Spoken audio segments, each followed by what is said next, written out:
Where is Kiribati? Well, here we are, in the very center of the Pacific Ocean. As you can see, we are surrounded by the sea, and our islands are very small and narrow, only 2 or 3 meters above the high tide mark.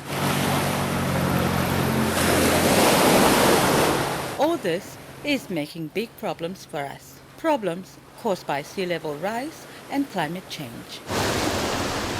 Once our lagoons were protected from rough seas, but now the winds come from another direction.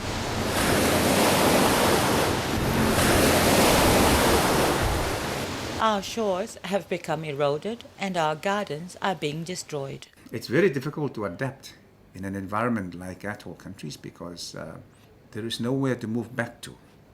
Because as you move back, you're either in the lagoon or in the ocean. So it has impacted very substantially on the sense of security of the people. But we're also experiencing very long periods of drought. Without rain, our crops and fruit-bearing trees die, and our wells become salty. Without fresh water, there can be no life. So, whether it's storms or drought, they both affect our sense of security, our health, and our economy.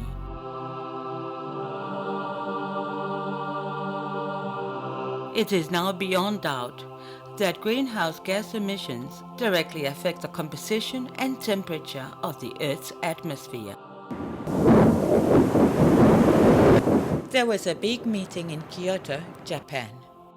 The scientists said we have to quickly reduce these gases by 80% or it will just get much worse. It makes us sad that the world leaders wouldn't agree to 80%. They only agreed to 8%.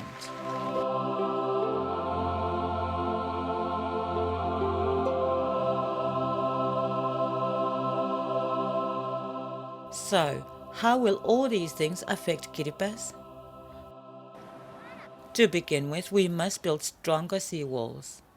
But how long will they last? The sea is of course much stronger than anything man can build. The sea level rise, this is a product of the work of man. We at the other end of the scale are in fact paying the ultimate price for that. And the question is, what should the international community do? How should they respond, particularly those countries which have benefited and which continue to benefit, which continue to pollute? How should they respond to what they have caused? Kiribati is our home. It's where we have lived for many generations. But what is the future for our children? At the turn of the new millennium, the world experienced for brief moments a feeling of unity and oneness.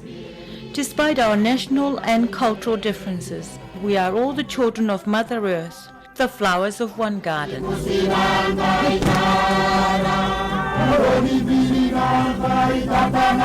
The heartfelt appeal of the people of Kiribati is for the world to work again in unity to overcome the challenges of global warming.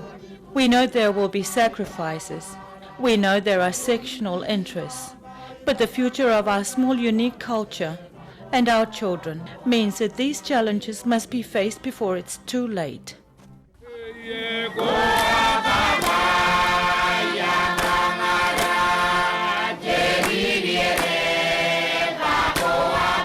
We started this project with a feeling of great hope that the world would at last begin to listen.